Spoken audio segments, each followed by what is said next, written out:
You're all they need. Sorry. Good to see you again. Welcome to the district. Absolutely.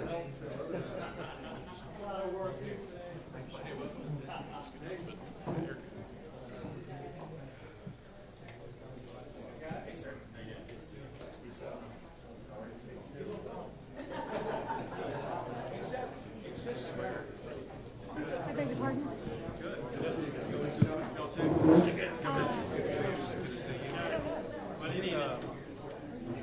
there's hello, Governor. Good to see you. Oh, thank you. Thanks. Honor to be back.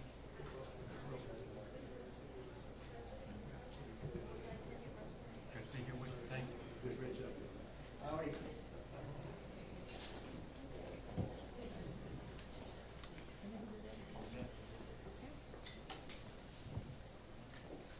Well, welcome everybody. Is my mic on?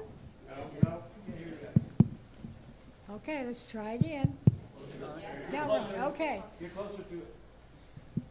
Yes, all right. Thank you all so much for being here today. As you can tell, this is a very popular event, and I want to thank you all so much for coming. We had a little inadvertent publicity at first, and so a lot of people who were not officially on the invitation list came, and we have reserved these seats for those of you who were on the invitation list and who are residents of Robson Ranch. Now, I'd like to welcome the governor, the speaker, and this amazing group of Texas legislators. They're in Denton County, Commissioner Precinct 4. So welcome.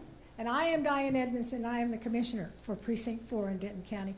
I'm running for re-election, and I'm so glad all of you all are here. You all can't vote for me.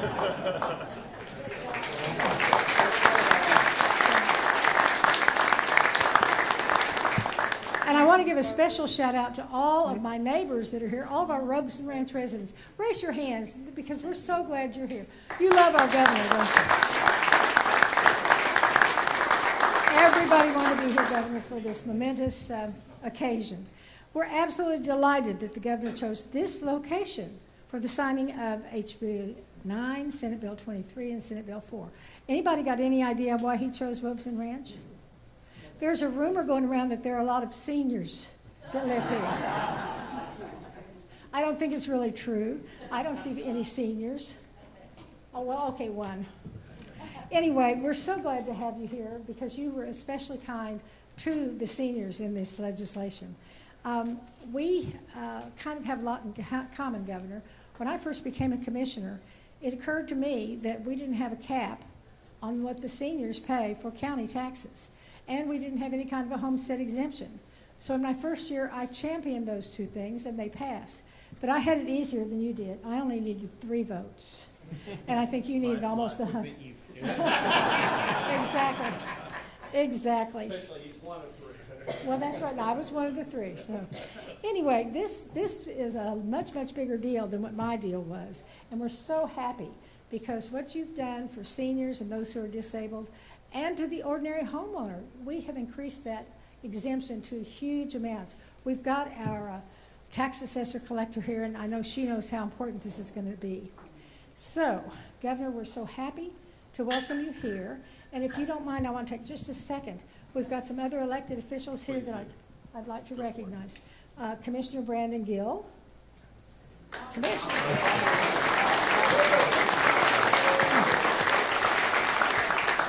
Hey, Brandon, there's already 3 or 4 people running. Jump in. Okay.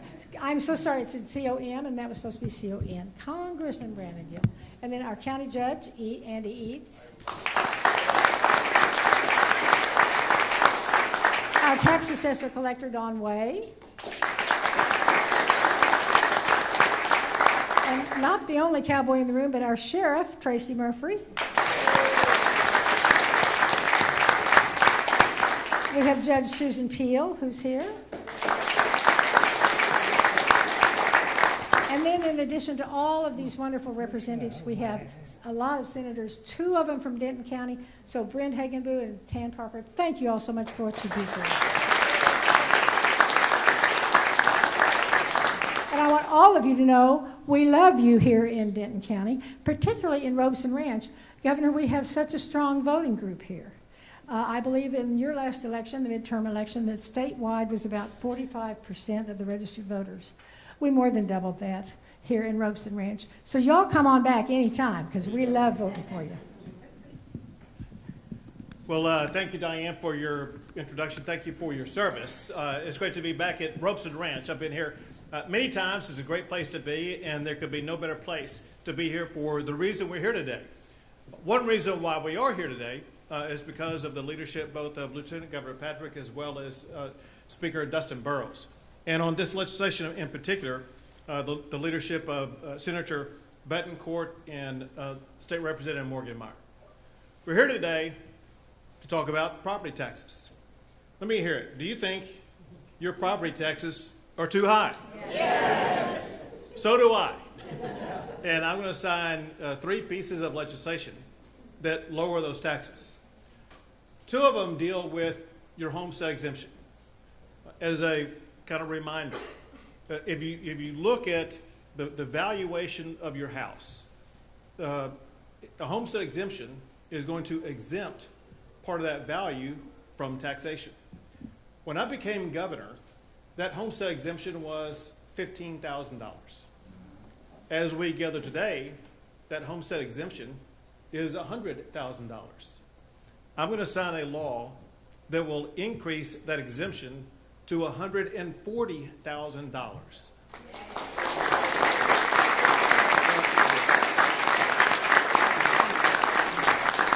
So for the first $140,000 of valuation of your home, it will not be subject to the school district property taxes, which is the largest bulk of your property tax bill. And this is Senate Bill 4 by Senator Bettencourt and by Representative Morgan Meyer. 16. Let's hope. All day. That's right.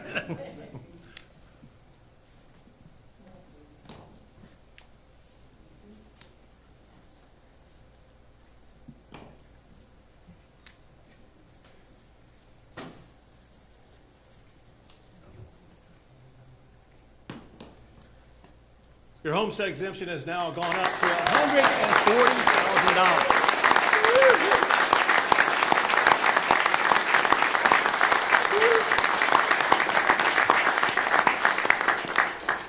Now I know that many of you all are good at math. Some of you are better at reading. For those who concentrate on reading, if you go from where the homestead exemption was when I first became governor, $15,000, to now $140,000, that's almost a 1,000% increase. Now, the second bill goes into what Diane was talking about. Because we do love our seniors, and I wish some were with us here today. There's, some of you are seniors, some of you identify as seniors. A senior is 65 and older. For those who are 65 and older, or disabled, that property tax exemption goes up beyond $140,000. It goes all the way up to $200,000.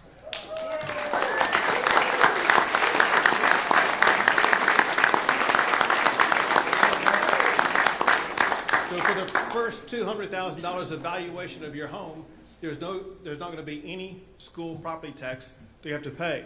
The reality is that the average Texan, meaning more than half of Texas seniors, are not going to pay a school property tax at all after I sign this law.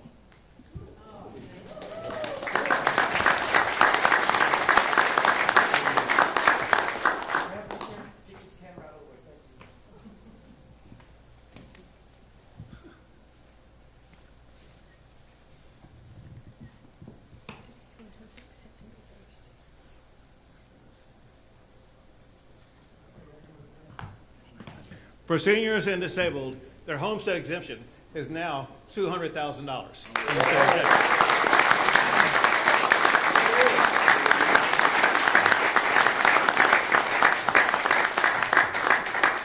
I want to put together several pieces of this puzzle so you can understand what was accomplished this session. as it concerns both the budget as well as taxes. When you add all the money together of what we're devoting to new money for property tax relief, that's $10 billion. For us to be able to maintain the property tax relief that we provided you over the past 10 years, it requires an additional investment of $40 billion. Add those two together, and you know that we spent $50 billion this session on property tax relief. Let me show you how truly unprecedented that is.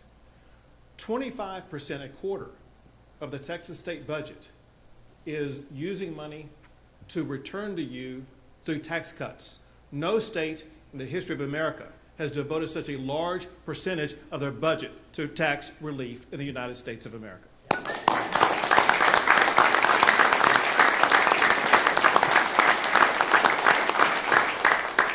And as far as I'm concerned, we're not done yet. There you go. I think there's more that we should do. The state of Texas has 4 constitutional provisions that are spending limits for the state. Cities and counties, they don't have those same spending limits.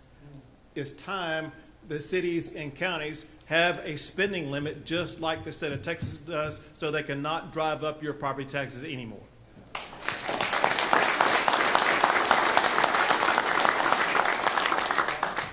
There's also another type of property tax. It's a property tax on businesses, but it's not on the real estate property. It's on the personal property of the businesses. It could be things like tables or chairs. It could be computers, it could be phones, whatever the case may be. That property, not the land, that would be a real estate tax. This is personal property, not non-real estate property. Anyway, for businesses, the first $2,500 of that is exempt right now. Well, that's not very much. And so we wanted to increase that by a lot. So the bill I'm going to sign increases the business personal property tax exemption from $2,500 all the way to $125,000. This is particularly helpful to all the small businesses out there that will help them meet the cost of rising prices. And by the way, all of these bills are by Senator Bettencourt and Representative Morgan Meyer. This happens to be a House bill where Representative Morgan Meyer from central part of Dallas led the way here. The A-team, why not?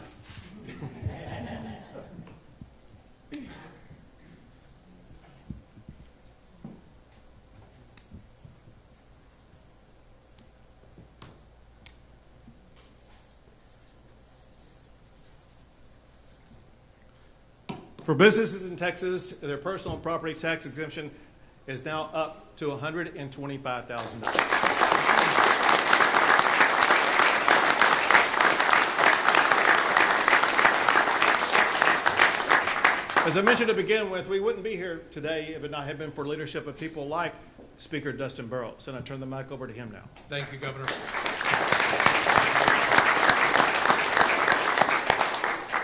No country, no state, no city, and no county can tax and spend their way into prosperity. Right. That is why it is so important that we make sure that we have a low tax state. When you look at the amount of money that we are investing in our budget, and the governor brought it up and gave you the numbers, it is unprecedented and historic. We continue budget after budget, and especially this one, to take more of our revenues and help drive and maintain lower property taxes in the state of Texas, which is so important. The increase in the homestead exemption from $100,000 to $140,000 is the right thing to do. More taxpayers will get to keep more of their hard-earned money. Our seniors, doubling it to $200,000, it's going to make it a much easier place for them to live, to retire. And I'm going to make a bold prediction. I think Texas could become a retirement destination because of doing things like this, where seniors want to move here because of what we're doing for them. And our small businesses. The business of Texas is business. And that is the economic engine right now. in our small businesses, letting them keep more of their hard-earned money, they're going to put that money into growing their business, hiring more employees, expanding. That is the type of capital that they're going to get to keep that will be a stimulus, that will make our economy continue to hum, which is why I'm so proud that the Texas House, Chairman Meyer in the House, worked with Governor Abbott, who led the charge on this, who named this a priority in his State of the State. And Governor Patrick has made it a mission in the Senate, and Bettencourt, who I've worked with, the property tax brother on many of these issues, help get these across the finish line so that all Texans can share and deserve in this much needed relief. Thank you, Governor. Thank you.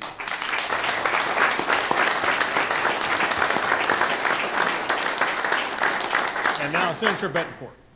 Thank you, Governor. And I want to thank everyone here that voted for this and all those that will vote for it in November, because you get to do the ultimate choice. You get the chance to say yes to $140,000 exemption on all your homes. Do I hear a dissenting vote? I don't think I will, okay?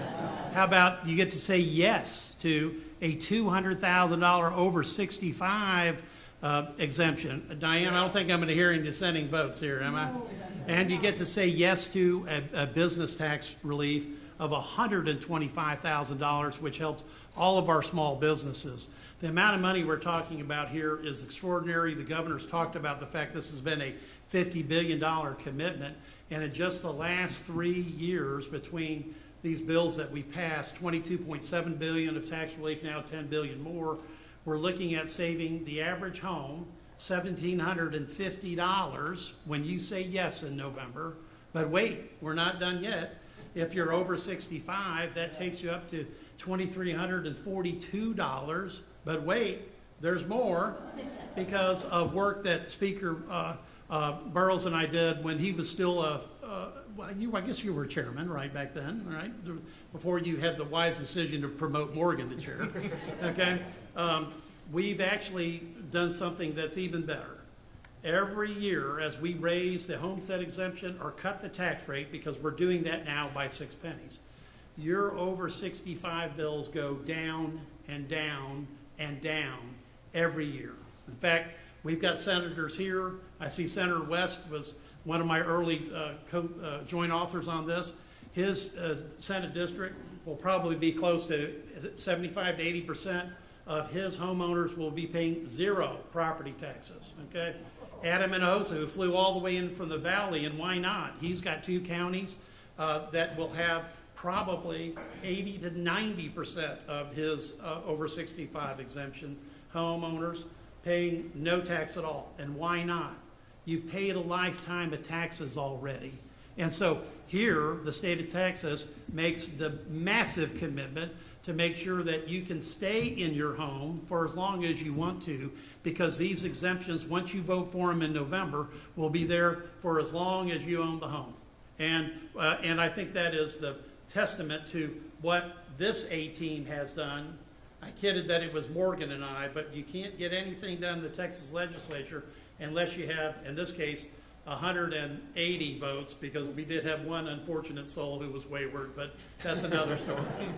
And it was not anybody on this stage. But more importantly, it's going to be your exemption for life if you vote yes in November.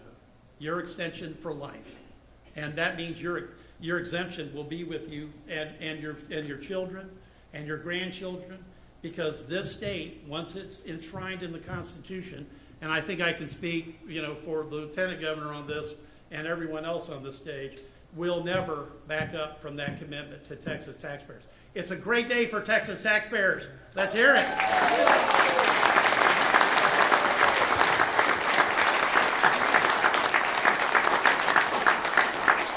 And now Representative Morgan Meyer.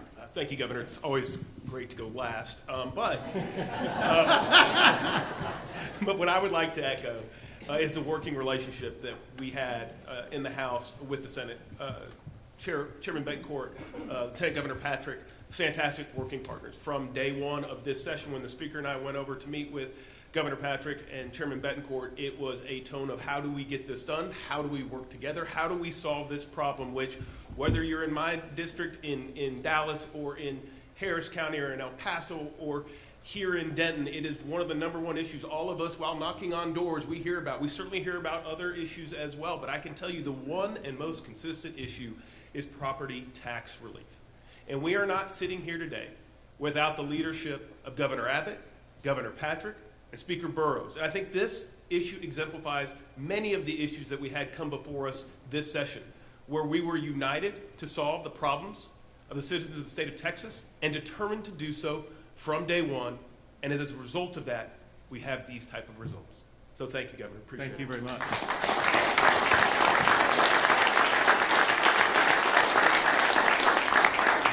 Let me just add a little bit further context of what we've done with regard to taxes. For one, as you heard Senator Bettencourt talk about, these are all also by way of constitutional amendment. So our vision is this. We know there will be generations of other leaders leading the state. We want to make sure that we do more than just pass a law for this session that could be overturned by a majority next session. We want to make sure that we pass laws that are enduring that would require 2/3 votes, which mathematically would mean, as it concerns increasing a tax, not in the lifetime of anybody in this room are you going to get 2/3 vote to increase the tax. So there's going to be these 3 propositions, not just by law that I signed today, but also by constitutional amendment on the ballot this November for you to vote for. But that's added to what we've already done constitutionally. You all helped pass the constitutional amendment, ensuring that for your lifetime, there's not going to be any income tax in the state of Texas. There's not going to be a death tax in the state of Texas. There's not going to be a capital gains tax in the state of Texas. And now we're going to be adding these to those constitutional prohibitions on taxes to make Texas the strongest, friendliest, tax-free state in the United States of America.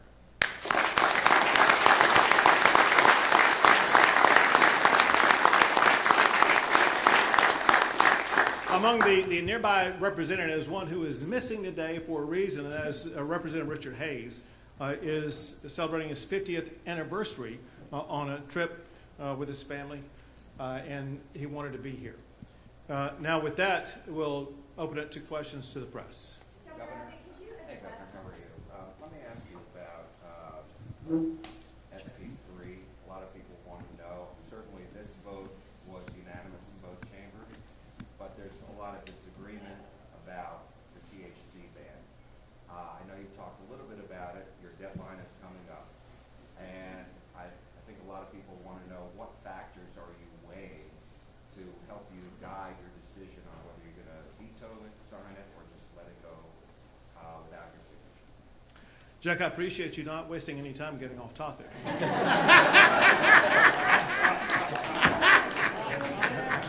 Hey-o. Well, you burned yours already. But especially when you hear what I'm going to tell you, and that is, I've got 1,000 of these on my desk that I have to get through, and I haven't gotten to SB3 yet, and so I can't tell you what the factors are. I'll tell you this. Listen, there are meaningful positions and concerns on both sides of the issue, and I'll look into all of those and evaluate all of those. Or somebody, go ahead. Yes, Governor, could you address what DPS deemed a credible threat to lawmakers this past Saturday, and also what are you doing to ensure the safety of all of the representatives and senators and yourself right now in this climate? So first, I will tell you that the director of DPS, Freeman Martin, could give you a more precise answer. I'll tell you basically what I understand was the fact, and that is there was a person on the Capitol grounds with a gun who seemingly had the intent to do harm to a legislator. No more defined than that. If you're on the Capitol grounds with a gun conveying that type of message, that's a credible threat that has to be taken seriously. You obviously saw what happened in Minnesota. We need all to make sure that nothing like that ever happens in the state of Texas. So DPS is on heightened alert.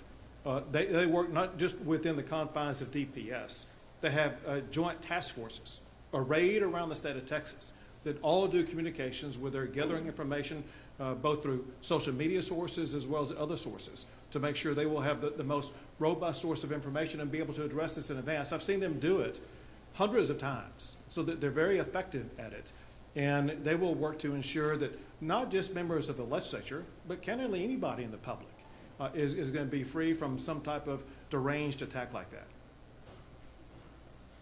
Governor, the Department of Homeland Security may be doing some large deportation operations in some of the places deemed sanctuary cities across the country. Do you think that's going to happen in the state of Texas? Is DPS going to be involved in any way? So first, I'll tackle the first part of your question that you put in there. You said that are deemed sanctuary cities. I think LA may be in that category. As you know, there is no sanctuary city in the state of Texas. I signed Senate Bill 4 many years ago that banned sanctuary cities in the state of Texas.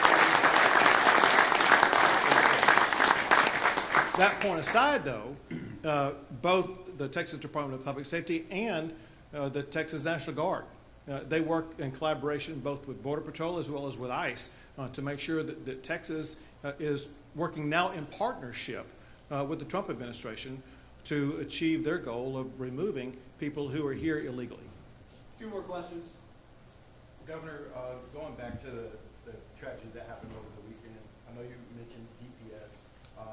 Texas House Democrats sent a letter to you talking about the need for more resources.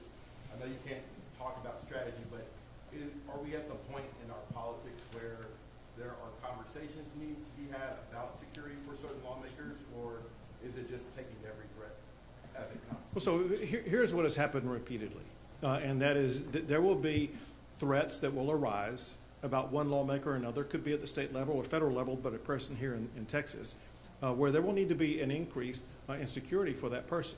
And it may exist for a week. As I understand it, the threat that existed on Saturday, that person has been arrested. And so I think that threat has been removed. But we still must stay on guard. But here's the point. The DPS, working with both federal and local officials, they will constantly gather information. If there's anybody or any group of people who are under a potential threat, they will elevate both their threat assessment as well as their threat protection for those individuals or those group of people. Time for one more question. Governor, obviously there was a budget surplus this year that allows you guys to take these actions. With them baked into the Constitution, should the voters approve that, how do you make sure the state isn't going overboard and doesn't have enough funds to pay for everything the state needs to pay? So you make several good points. One is we have a budget surplus. Texas has the largest budget surpluses of any state in the United States of America, and that's because of the hard-working men and women who've made Texas the #1 state in the United States for most new jobs added. And so we have a robust economy that leads to that budget surplus. But we've been cautious with our approach to our budget, knowing there could be an economic downturn, there could be a recession, and so we have, what's the amount in the rainy day fund now? 24 billion, right. We're at $24 billion in our rainy day fund, and we have some other reserve money to make sure that we will be able to continue to maintain the property tax relief in the future that we provide today. Thanks, everyone. Thank you all.